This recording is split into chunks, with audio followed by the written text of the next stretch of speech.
Maharajas college സ്റ്റേഡിയത്തിലെ കടമുറകളിൽ നിന്നും വാടക ഇനത്തിൽ ലഭിക്കാനുള്ളത് 3.5 കോടിയോളം രൂപയെന്ന വിവരാവകാശ രേഖ.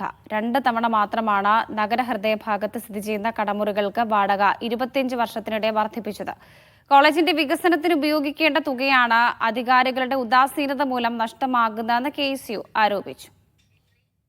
വൻകിട ബിസിനസ്സുകാരാണ് വർഷങ്ങളായി മഹാരാജാസ് കോളേജ് സ്റ്റേഡിയത്തിലെ കടമുറികൾ സ്വന്തമാക്കിയിരിക്കുന്നത്.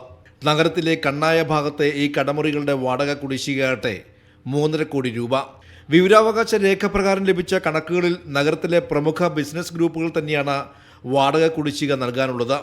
മഹാരാജാസ് കോളേജിന്റെ വികസനത്തിന് ഉപയോഗിക്കേണ്ട തുക വാങ്ങിയെടുക്കാൻ അധികാരികൾക്കും താല്പര്യമില്ല.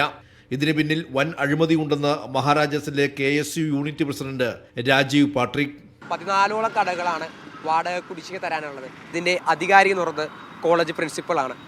അതോടൊപ്പം തന്നെ നമ്മൾ അതിൽ ചോദിച്ച ഒരു പ്രധാനപ്പെട്ട ഒരു ചോദ്യമാണ്, ഇതിലെന്തെങ്കിലും വീഴ്ചകൾ വരുത്തിയിട്ടുണ്ടോ എന്ന്.